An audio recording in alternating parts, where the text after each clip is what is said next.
अवैधरित्या कत्तलीसाठी जाणारे गोवंश 2 आरोपीसह पोलिसांच्या जाळ्यात. बजरंग दलाच्या कार्यकर्त्यांनी पाठलाग करून कत्तलखान्यात जाणाऱ्या 5 मुख्य जनावरांना नेणारी मिनी डोर रिसोड पोलीस स्टेशनला खून त्यांच्या ताब्यात दिली. रिसोड तालुक्यातील चिचांबाभर येथील नागरिकांच्या सतर्कतेने वाचले 5 मुख्य जनावरांचे प्राण. मौजाबंदी तालुका रिसोड येथून MH 289902 या क्रमांकाचे मिनी डोर 2 गाय 2 कारवड व 1 वगारू कत्तल करण्यासाठी लोणारच्या दिशेने जात असताना ज्ञानेश्वर दिनकर नागरे राहणार चिचांबाभर तालुका रिसोड यांच्या लक्षात आले. त्यांनी गाडीचा पाठलाग करून गाडी अडवली व विचारपूस करताच लक्षात आले की ह्या गाय कत्तलीसाठी नेत आहेत. त्यांनी ताबडतोब 112 नंबरवर कॉल करून रिसोड पोलीस स्टेशनला माहिती दिली. त्यांनी ताबडतोब लोणी बुद्रुक येथे जाऊन मिनी डोर व त्यामधील आरोपी शेख जाफर शेख मुसा वय 28 आझाद नगर तालुका लोणार जिल्हा बुलढाणा व वाहन चालक शेख मुदशीर शेख जाफर वय 23 आझाद नगर तालुका लोणार जिल्हा बुलढाणा हे असून त्यांच्याकडून मिनी डोर व 5 जनावरे हस्तगत केली. त्या जनावरांना कडा येथील गोरक्षनाथ पाठविण्यात आले आहे. पुढील तपास पोलीस उपनिरीक्षक अशोक गीते साहेब करीत आहेत. रिसोड तालुक्यातील मौजाबंदी या रस्त्याने 2 संभाजी बजरंग दलांच्या कार्यकर्त्यांनी 4 गायी व 1 वगार पकडलेला आहे. तो ॲटोमध्ये घेऊन जात होता. यांनी सिने स्टाईल त्यांचा पाठलाग करून त्यांना पकडलेला आहे. तर आपण ते कोण पकडल्यात त्यांच्याशी बोलू. हां, मी ज्ञानेश्वर दिनकर साखरे. बजरंग दलाचं दायित्व आहे माझ्याकडे. माझ्या घरी मी 4 वाजता मला अशी सूचना मिळाली की बा मौजा ते लोणी पूर्ण या गायी जात आहे. तर मी ते गाईचा पाठलाग केला आणि त्या गाई लोणी खुर्द ते लोणी बुद्रुकच्या याच्या मधोमध धरल्या. त्याच्यामध्ये 2 गाई 2 वासरे आणि होगा हे मला आढळून आले. त्याच्यानंतर मी पोलीस स्टेशनला 112वर सूचना केली आणि माननीय PSI साहेब पोलीस स्टेशन रिसोड यांना सूचना करून ते घटनास्थळी आले.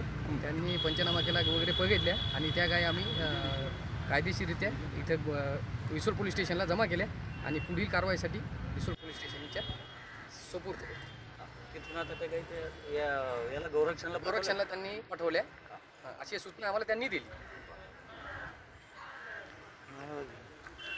माझं सर्व हिंदूंना एकच सांगणं आहे, सर्वांनी गौ मातेचे रक्षण करावे आणि जास्तीत जास्त हिंदू धर्माविषयी जागृत राहावे. आपण बोलतो. या सर्व घटनेतून एक निष्कर्ष होते की आम्हाला येथील जे इन्स्पेक्टर आहेत, सहाय्यक इन्स्पेक्टर यांनी सांगितलं की तुम्ही आम्हाला या गोष्टीमध्ये विरोध करून राहिलेले आहेत. आमच्या ज्या कानूनी कायद्यामध्ये त्याच्यावर दखल घेऊन राहिलेले आहेत. त्यांचं इतकंही म्हणणं होतं की तुम्ही समाज प्रबोधन करा. मला हा प्रश्न पडलेला आहे की समाज प्रबोधन कोणत्या विषयावर व्हायचं.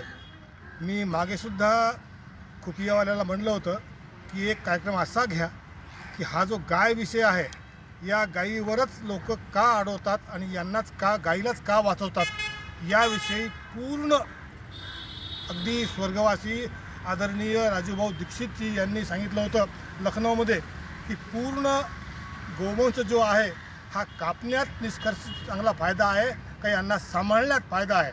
त्यांनी पूर्ण कोर्टामध्ये संपूर्ण अगदी त्याला काय म्हणतात माहिती देऊन सिद्ध केलं होतं की गाय हा प्राणी मानवाकरता पृथ्वीकरता अगदी योग्य आहे. म्हणून त्याचं समाज प्रबोधन व्हावं.